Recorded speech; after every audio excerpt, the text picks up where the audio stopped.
G'day golfers. Ever found yourself redirecting blame and making excuses after having an absolute shocker on a golf course? I know that I have. Range was closed, I was a little cold, didn't warm up, I hit it in those 3 old divots. Then we have the podcast for you. We focus on how to fundamentally own your swing. Strike it pure and consistently shoot in the 70s. Be it if you're a weekend hack, retired and playing daily, a school phenom or a tour professional. We present and discuss facts and physics pertaining to golf, trying to keep our ego and opinion at bay. We dispel myths such as keep your head down, bend your knees, or my all-time favourite, game improvement irons. So stop drinking that mythical Kool-Aid and have a sip of ours. I think you'll find it both inspiring and refreshing. I'm Scott Young, founder of Swing, PGA professional and ex-tour player. Welcome to Pivot the Path. G'day golfers and welcome to Pivot the Path, the 107th PGA Championship at Quail Hollow. What an amazing week. I thought the tournament proper was just brilliant. Positive, the golf course was amazing. We'll get into that in a second.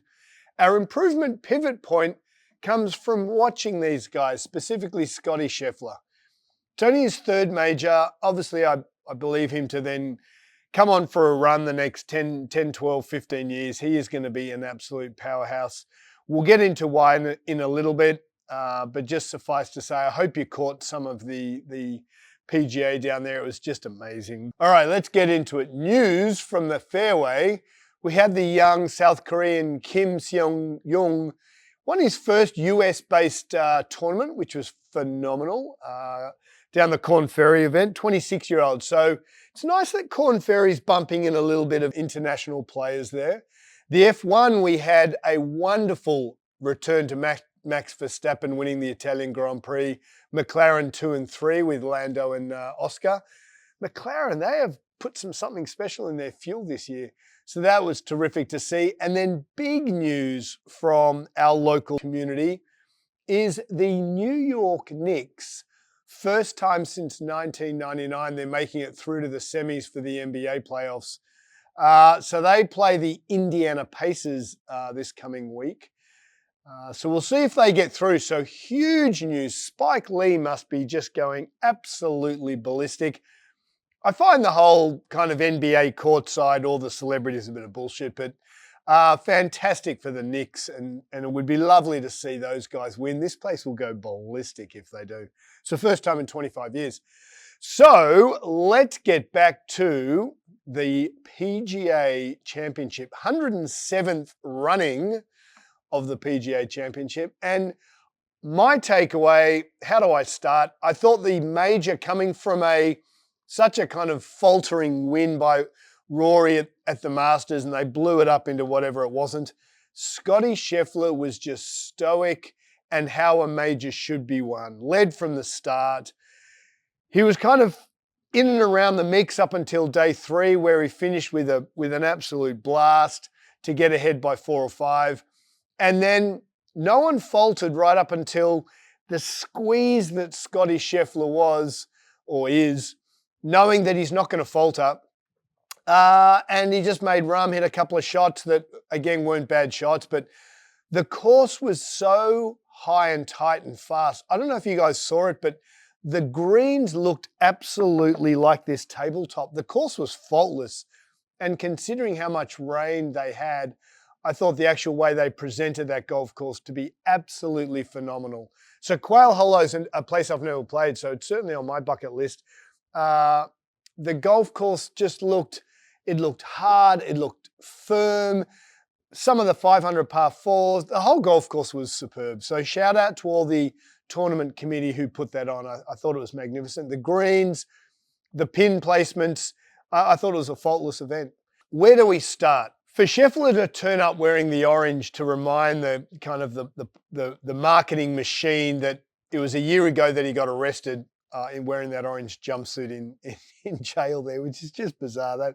That's a whole Pivot the Path episode onto its own. The way he handled that press conference leading up to, he's just a very stoic man. So what I got from that was how Scottie Scheffler could just come in and out of present time. And what I mean by that is it didn't matter how big the event was, whether he'd made a little bogey here, maybe he missed a putt there, or maybe he went birdie eagle, he could bring himself back to the present. And that's what I took from the PGA Championship, was how level-headed this guy is. He's unflappable would be the name. So when all the world's best are coming at him, he just stays in his bubble. And I think that's the biggest thing that I took from the PGA Championship. And just the way Bryson handled himself, I mean, it's ridiculous that he's world number 10. He's got to be the second best player in the world right now. Another second place in a major tournament. Bryson's got some interesting things to think about. Because his clubs are very upright and he hits the ball so high and so far, it's going to be interesting to me to look at how he's going to play in the British Open. So one thing that made him winning this tournament very difficult was there was a fair bit of breeze around, which was uncharacteristic, and he does hit the ball so high. So one thing I think he'll be looking at in the next couple of weeks is the US Open. He'll be fine. We want to hit that ball high to stop the ball on those greens. But come British Open time, he's almost playing himself out of the event with the height with which he hits the golf ball, which I love. But in the British Open, and it showed at Quail Hollow, when he couldn't control that flight in the air, he hit some beautiful golf shots, but unfortunately they were the wrong shot at the wrong time. So it'll be really interesting to see what he does in the next couple of weeks leading up to the Open, British Open, just to see whether he brings that flight down, because I think the height with which he hits the ball, which is unbelievably brilliant, and I certainly love watching Bryson because he hits shots that I simply can't hit. I don't know if that's going to actually be a deterrent over the next couple of years to win lots of majors. So it'll be interesting. He's certainly a mathematician. We know he's precise. The way he handled himself was just exemplary. I just love everything about Bryson, how he's interviewed. When that lady who was interviewing said, oh, you hit some uncharacteristic shots. And he said, no, they were perfect shots. They were just the wrong shot. He knows his game. He takes ownership of his game. And I love that, because our podcast is about being high and tight on facts and figures. And there is a guy who's high and tight on his facts and figures. So just getting back to Bryson, one thing that it still strikes me that people don't realize how far he flies the golf ball. Rory flies it a long way, but also runs it, whereas Bryson hits the ball so high. Trevor Immelman's commentating on the Sunday, and Bryson hits one, and Trevor's like, oh, I hope it's left of the bunker. And he flew the bunker by 30 yards. And Trevor was like, oh, that's right, it's Bryson. I still think he's bringing a new dimension to the golf game, how far he hits his golf ball. And so, and whilst Rory hits it far as well, Rory got into a lot of stink this week. And I've said this for over 12 months now, the golf industry is dictated to by the manufacturers, not the other way around. And I know the manufacturers have been creating a trampoline effect in their drivers, which I've said for over 12 months should be banned. And Rory's in a little bit of hot water in it. I think it showed in his scoring that someone pulled him up on his driver. I have no idea how the R&A choose who to test and who not to test. But certainly his driver face appears to be a little more trampoline-y. So what does that mean? Actually, we've got a face right here. This is the twist-faced carbon copy of TaylorMade. Now, what the twist face does, it twists the face further right so that when a golfer hits the ball in the toe, the more right toe is hit, the more the ball will curve back to center line. That's one thing. I think this should be not banned, but I think it should be minimized. I don't know how the regulations are on this twist face, and you'll see it here. As we hit the toe, the face clockwise rotates for a right-handed golfer. And as the face clockwise rotates, the ball spins in the opposite direction. So what manufacturers have done, by pointing the toe further right, gear effect will hook the ball back to the midline, whereas if the face was square, the ball starts right edge curving to left edge of trees. By twisting the face further right, the ball is started more right. Therefore, when the ball hooks, it will be in the middle of the fairway as opposed to starting the ball right edge, hooking into left tree. So that's part one, twist face. I personally think it should be banned. Part two is because they've got an alloy and mainly of titanium, the faces are so thin. I built that Titleist 905S and I had the exact same length of shaft and grip, and yet the difference in carry was 60 yards. Why? Because the faces now have a trampoline effect. So as the ball hits the face, because it's a thin metal, it concaves and then trampolines out. The hard part about why I think it should be banned is because it's very hard to regulate. I don't know how they would actually test that. My gut feeling, obviously we've just built our own irons and we're about to release those, so I'm pretty up to with all the technology here and manufacturing and how we do it. The only way I could see that happens is with a high definition camera in slow motion, actually watching the face trampoline. Now, how they measure that trampoline must be very difficult. So my point is, because it carries, and we've proven it, a trampoline effect can carry a driver 60 yards further, and that's not a taken out of my backside. No, the actual trampoline effect can be 50 to 60 yards. If it's so difficult to measure, then why don't we just take it off the table? Because it's starting to get like the cyclists when they used to have the motors for the Tour de France. When things are hard to measure, then all of a sudden ambiguity comes, and Rory certainly refused any comments, and he probably doesn't even know what the trampoline effect that he's using. They just give it to him and say, here, use this. So my point is, let's just get rid of it. Let's just get back to playing to have a club face that doesn't trampoline. ERC Callaway was a driver launched probably back in about 95, and that was banned by the R&A because of the trampoline effect. But because the club manufacturers, Titleist, TaylorMade, Mizuno, Callaway, Cobra, because they're the juggernauts, they are ruling golf, I think they actually predetermine what is acceptable and what is not. Let's just have a level playing field and let's just have a normal driver. So I think Rory had a bit of an interesting PGA. I think that really upset him. Obviously, he's not the most mentally strong and couldn't compartmentalize. And that's where Scottie Scheffler, it doesn't matter whether the guy's thrown in jail, whether he's interviewed, whether he's made double, his ability to compartmentalize. And when he raised the Wanamaker, I saw that he had a Whoop band on, and I would love that data. And I found it very high up on his left bicep. If you watch him raise it, you just see this little black strap. So he's obviously tracking his heart rate and how his heart rate, pumps up under certain conditions.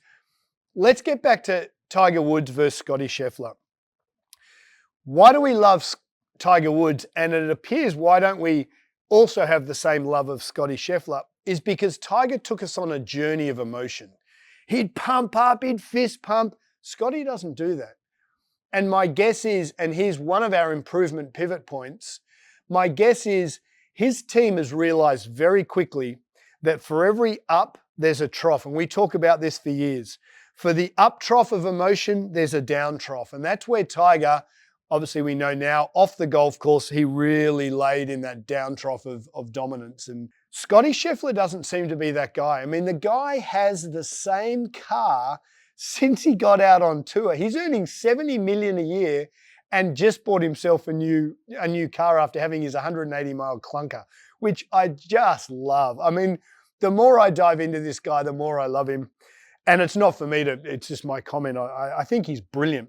But the reason the community haven't embraced him is because he doesn't take us on the emotional journey like Tiger. When I saw that Whoop high up on his arm, that data would be phenomenal to get our hands on.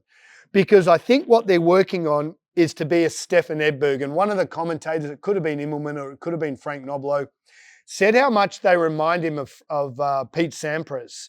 And what Stefan Edberg used to be as a great player was in the ATP tennis, Ivan Lendl was a very even-keeled arousal, emotional level. And that's what I think they're really working on with Scottie Scheffler, is they're working on the fact that Scottie Scheffler just stays on this even emotional keel. So Alex Noren came tied 17th. Another great story to come out of the PGA. The guy just had 8 months off, 31 or 32 weeks off with injury, tore his right hamstring tendon. And so this was his second event of 2025, and to come tied 17th in a major and right up until, absolutely superb. So, and he's 42, he's no spring chicken. So that's what I loved watching, him get back into the throes of playing some great golf. So moving into the improvement pivot point, let's get it back to Scottie Scheffler. And I think Scottie doesn't get the rewards that he deserves because, as we've talked about, he's just not a flashy guy. What's important to him? Religion and his family. And parents were there, his wife was there, his little boy was there. And it's just an awesome message to say, you don't need all the bling and the flash. You need to set parameters and goals for yourself. So bringing it back to the high and tight of improvement pivot point, we love how unflappable and how positive Scottie Scheffler is in whatever situation. It doesn't matter whether he's made double bogey, whether he's been thrown in jail. He knows where he lives.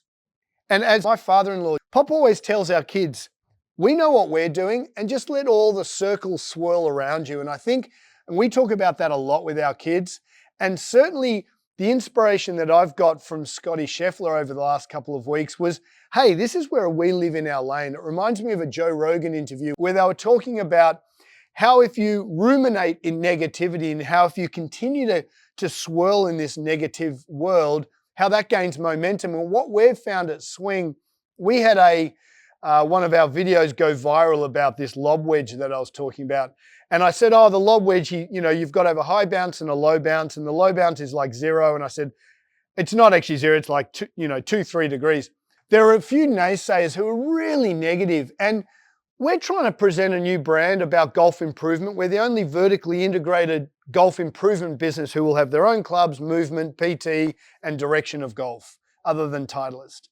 And yet it's so easy for a couple of individuals just to be viscerally negative. And what we try to do is say, you know what? We stay in our lane. We know we keep it high and tight on facts.